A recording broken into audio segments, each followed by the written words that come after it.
Aristotle, the philosopher who laid the foundations of Western thought, shaped how we understand logic, science, and ethics.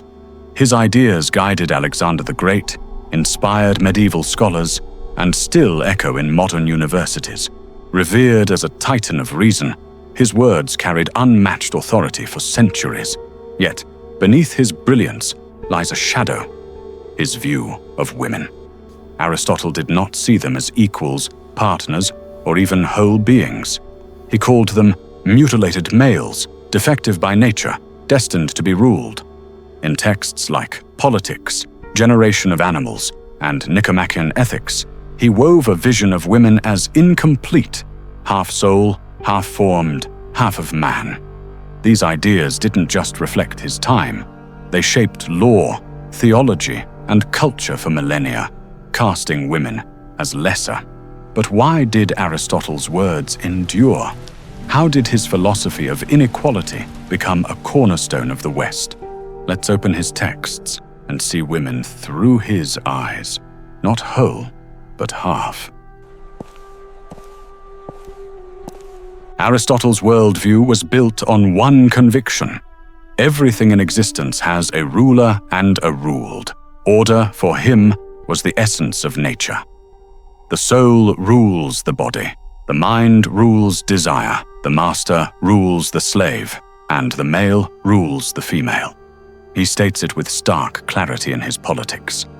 The male is by nature superior, and the female inferior. The one rules, and the other is ruled. This was not a side remark. It was a principle. To Aristotle, hierarchy was written into the fabric of reality itself. Just as fire rises upward and stones fall downward, men commanded and women obeyed. But he was careful to distinguish between degrees of inferiority. Not all subordinates were the same. In one of his most quoted passages, he explains, "The slave is wholly lacking the deliberative element. The female has it, but it lacks authority. The child has it, but it is incomplete." Here, Aristotle builds his ladder of nature. At the bottom is the slave, who lacks reason altogether.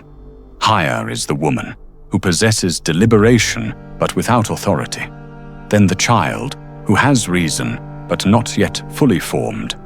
And finally, at the top, the adult man, complete, rational, and fit to rule.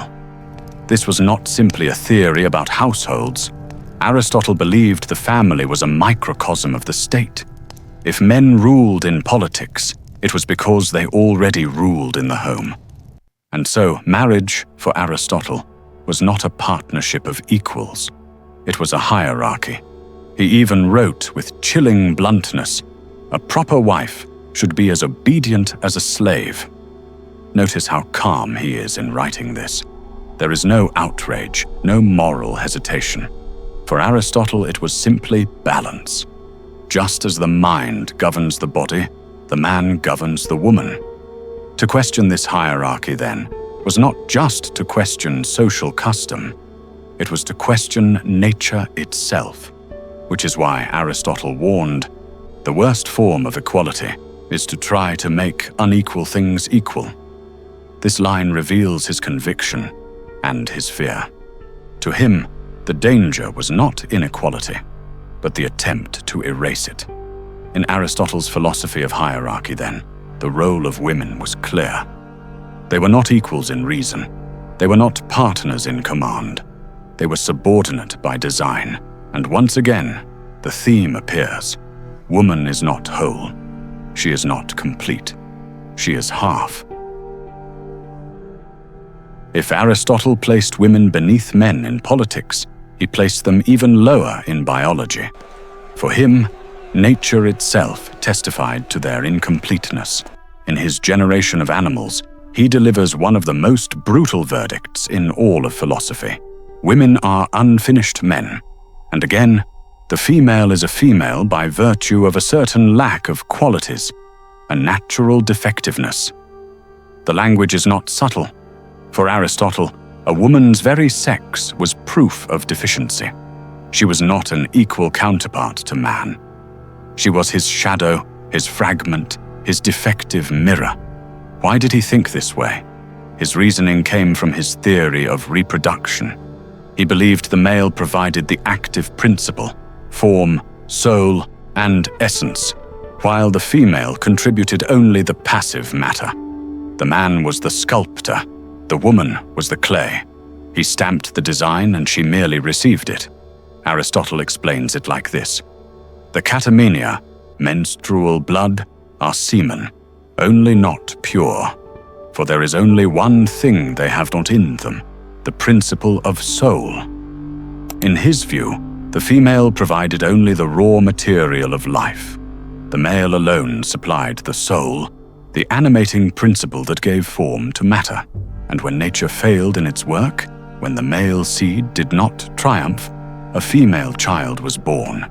Woman was not the product of equal contribution, but of deficiency. For Aristotle, woman was literally half soul, half formed, half complete. Not a being in her own right, but an incomplete man, missing the fullness of male perfection. And this doctrine did not remain confined to philosophy. It rippled outward for centuries. Medieval physicians taught that women were biologically colder and weaker, repeating Aristotle's claim that every female birth was a failure of nature.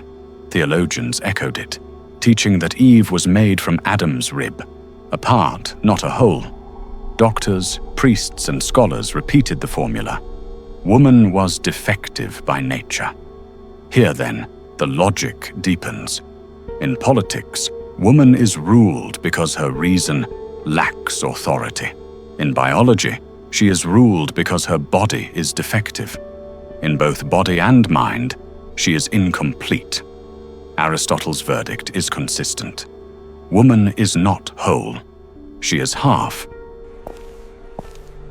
Aristotle's judgment of women didn't stop at politics or biology. He extended it into psychology, describing the female character in ways that stripped them of trust, reason, and dignity.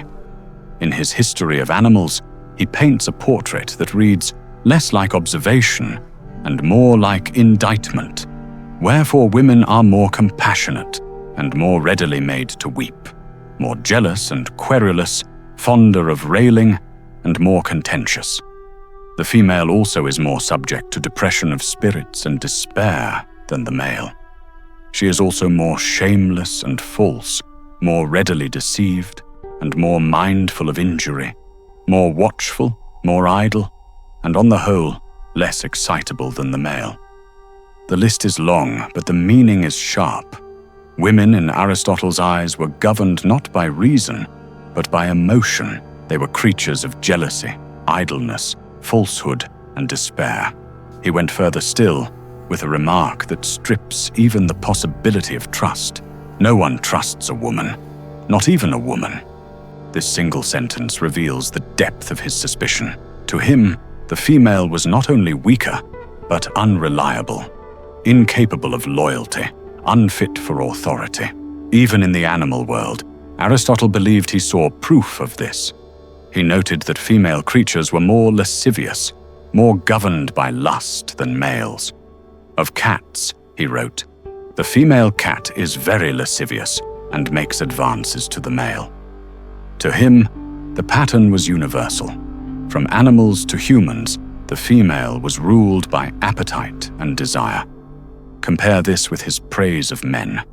The male was braver, more rational, more fit for leadership. The woman, by contrast, was the opposite: emotional, lustful, false, weak. And these judgments were not harmless descriptions. They were justifications. If women were more deceitful, more emotional, less rational, then of course they could not rule. Of course their voices carried no authority. Their character condemned them to dependence. This was the cycle of Aristotle's reasoning. Women were inferior by nature, and their inferiority justified their subordination. The psychological portrait fit seamlessly with the political and biological ones. Here again, the theme repeats. Woman is not whole. not rational, not complete, not trustworthy. She is half of man's courage, half of his reason, half of his soul. And these words, like his others, would echo through centuries. Later philosophers, theologians, and doctors would repeat the same list of female faults. For Aristotle, the household was not merely a private arrangement. It was the foundation of the state. And if the state was to have order, the household had to reflect order first. That order was simple. The husband rules, the wife obeys. He wrote with startling bluntness, "A proper wife should be as obedient as a slave."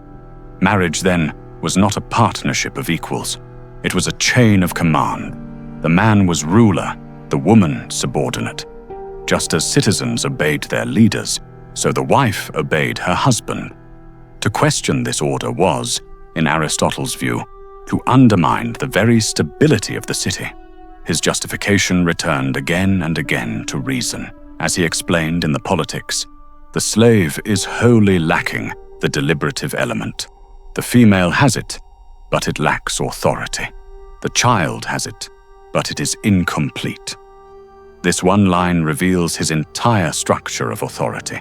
The slave has no reason. The child has reason, but not fully developed. The woman has reason, but without weight, without power.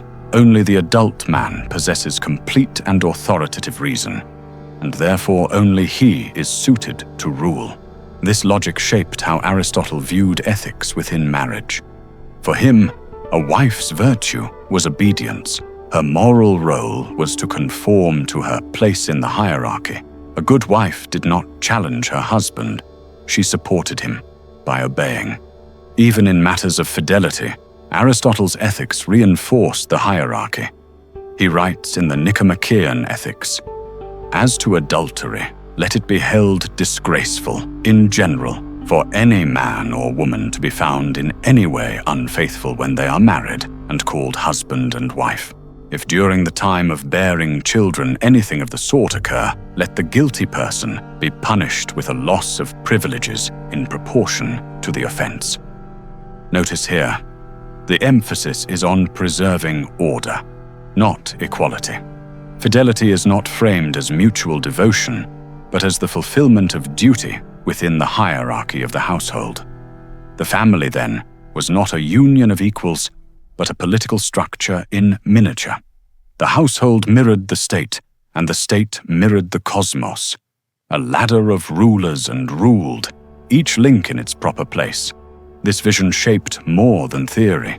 It entered tradition. For centuries, the idea of the obedient wife, passive, silent, subordinate, was not questioned, but preached as virtue. The words of Aristotle, written in philosophy, hardened into expectations of morality, law, and culture. To Aristotle, this was balance. To later generations, it became dogma, the natural order of things. It would be tempting to dismiss Aristotle's views on women as relics of a distant age, a reflection of ancient Athens, nothing more. But his words did not vanish into the dust of history. They became the scaffolding of Western thought. Medieval physicians, citing generation of animals, deemed women colder, weaker, and biologically defective. Every female birth a failure of the male seed. Theologians, through Aquinas, absorbed his hierarchy, teaching man's rule over woman as divine, with Eve as part, not whole. In law, women were denied property, governance, and voice, their reason lacking authority. Culture absorbed Aristotle's stereotypes, women as jealous, deceitful, idle, turning philosophy into folklore. And because Aristotle's philosophy was so vast, so influential, his words about women carried a special weight. Who could challenge the master of logic, the father of science, the teacher of Alexander the Great? If Aristotle said woman was defective, then defective she must be. His brilliance in ethics, politics, and science made his misogyny harder to separate. It was woven into the fabric of his thought, and so it slipped into the fabric of Western civilization. But let me ask you this. Do you think his views on hierarchy reflect universal truths of nature or the power structures of his own time? How much of Aristotle's shadow still lives in us today, in the way we see power, reason, and the place of women?